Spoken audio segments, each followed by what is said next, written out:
Hello defence listeners, स्वागत है आप सबका एक और नए वीडियो में जिसमें हम बात करने वाले हैं डीआरडीओ द्वारा अचीव किए गए न्यू माइलस्टोन यानी कि jet engine power take off shaft के बारे में, जिसे कल एलसीए तेजस के LSP-3 वेरिएंट से टेस्ट किया गया है और ये टेस्ट 100% सक्सेसफुल रहा था। ये एक मेजर माइलस्टोन है जो कि आत्मनिर्भरता के लिए तो इम्पॉर्टेंट है ही, साथ में पावर टेक ऑफ शाफ्ट एक ऐसी क्रिटिकल टेक्नोलॉजी है जो वर्ल्ड में इस वक्त बस कुछ ही कंट्रीज के पास मौजूद है और डीआरडीओ ने इसे और भी स्पेशल बनाया है क्योंकि इसके डिजाइन को यूनिक इनोवेटिव पेटेंट के साथ फ्रीक्वेंसी स्पिनिंग टेक्निक के साथ डेवलप किया है। ये टेक्निक क्या होता है इसे हम आगे डिस्कस करेंगे। वहीं अगर आप पीटीओ यानी कि पावर टेक ऑफ शाफ्ट के बारे में नहीं जानते हैं तो आप इसे ऐसे समझिए कि इंजन रोटेट होकर जितनी भी पावर को जनरेट करती है, ये पावर एयरक्राफ्ट के गियर बॉक्स तक पहुंचाने का काम ये पीटीओ शाफ्ट करता है। यानी कि अगर इंजन लगाकर आपको फाइटर जेट को फ्लाई करना है तो आपको इस पीटीओ शाफ्ट की जरूरत पड़ेगी, यानी कि ये एक ब्रेस का काम करती है। और अगर ये आपके पास नहीं है तो ये बेहद ही कॉस्टली सिस्टम है जिसे आपको फॉरेन कंट्री से एक्वायर करना पड़ता है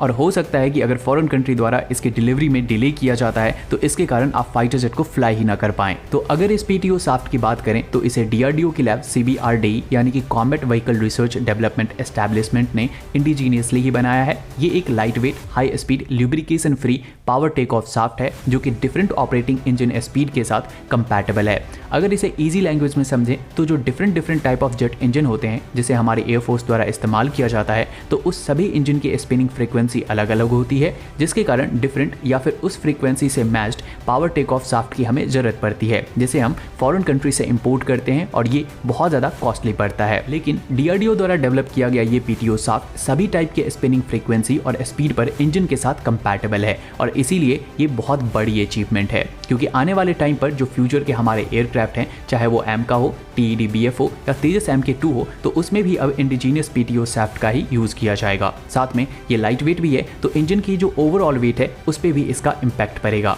इस टेक्नोलॉजी को डीआरडीओ द्वारा अचीव करना इंडिजीनाइजेशन की तरफ एक इंपॉर्टेंट अचीवमेंट तो है ही, साथ में डीआरडीओ द्वारा अब इसकी टेक्नोलॉजी को गोदरेज एंड बियोस को भी ट्रांसफर कर दी गई है जो कि मैन्युफैक्चरिंग करेगी और आने वाले टाइम में जब भारत खुद का स्वदेशी इंजन डेवलप कर रहा होगा वहाँ ये क्रिटिकल कंपोनेंट बहुत ज़्यादा हेल्पफुल साबित होगी। तो डीआरडीओ द्वारा जिस तरीके से डे बाय डे हर एक क्रिटिकल कंपोनेंट की टेक्नोलॉजी को मास्टर किया जा रहा है, तो हमारे डीआरडीओ के जो कुछ शुभचिंतक हैं जो डीआरडीओ को हमेशा क्रिटिसाइज करते रहते हैं, तो उन्हें शायद अब रियलाइज हो कि किसी भी एक प्रोडक्ट को इंडिजीनियस करना वो भी कम्प्लीटली एक टाइम टेकिंग प्रोसेस है, जहाँ हर एक छोटे बड़े क्रिटिकल कंपोनेंट के ऊपर बारीकी से काम करना होता है, फ्यूचर टेक्नोलॉजी के हिसाब से काम करना होता है और उसे सक्सेसफुल भी बनाना होता है। तेजस में इस वक्त 65% तक का कंपोनेंट इंडिजीनियस है। तेजस MK2, TED-BF और एमका में ये परसेंटेज 75% तक होगी। वहीं अगर भारत खुद का जेट इंजन बनाकर जब इन सभी फाइटर जेट में इस्तेमाल करेगा तब ये परसेंटेज 90% तक हो जाएगा और भारत इस तरफ तेजी से वर्क भी कर रहा है, जहां सभी टेक्नोलॉजी और कंपोनेंट को इंडिजीनियसली ही डेवलप करने की कोशिश